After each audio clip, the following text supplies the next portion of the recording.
कि for example मान लो अगर उसका प्रोडक्शन बहुत ज़्यादा बढ़ गया, तो ये जो इनहेरिटेंस हुआ, प्रोडक्शन बढ़ गया या कोई अलग तरीके का वो रूल्स देने लग गया, तो ये जो नया इसने कैरेक्टर डेवलप कर लिया, फॉर एग्जांपल ये मान लो ये रेड रोज़ है, ठीक है, और ये आगे कैरी ऑन होकर थोड़ा सा पिंकिश हो गया, ठीक है, पिंकिश वाला हो गया रंग, ठीक है, तो ये जो रंग का चेंज हुआ इसके अंदर आगे कैरी ऑन के कारण, ये एक नया डिफरेंस जनरेट कर लेते। तो ये जो न्यू डिफरेंस है पुराने जैसे अगली जनरेशन पास ऑन होने का ये जो डिफरेंस आया है, ये हम लोग कहीं ना कहीं इसको हम एक डिफरेंस कह सकते हैं।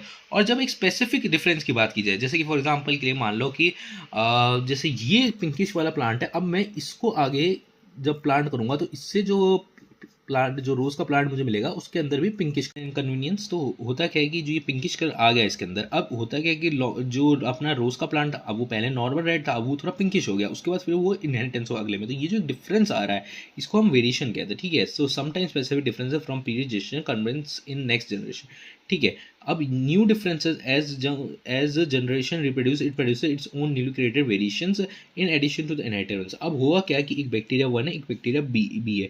अब ये हो सकता है सेम एक ही पेरेंट बैक्टीरिया से बने हो, पर बैक्टीरिया ए के अंदर कुछ एंजाइम एक्स है और ये जो है एंजाइम वाई है, तो इसके अंदर कोई एंजाइम नहीं है, मान लो फॉर एग्जांपल इसके अंदर कोई एंजाइम नहीं है, ठीक है। तो जो एंजाइम एक्स है ये क्या करता है, रेजिस्टिविटी टू हाई टेम्परेचर, ये हाई टेम्परेचर से रेजिस्टिविटी देता है।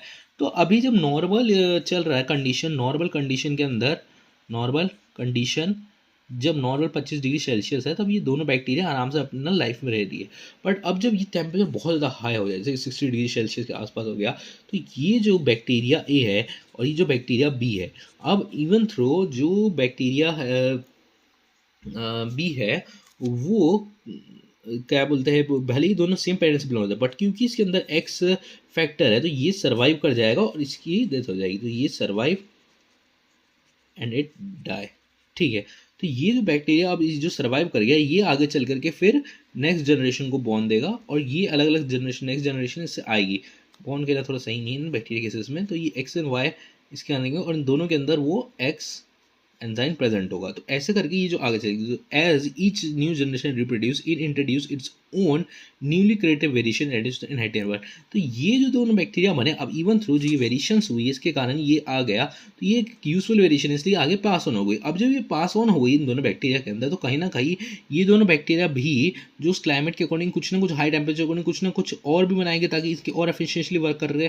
तो इसने वाई बनाया और इसने मान लो वाई स्टार बनाया, तो ये वाई स्टार और एंजाइम्स है। तो ऐसे कर करके जैसे जैसे बैक्टीरिया रिप्रोड्यूस करे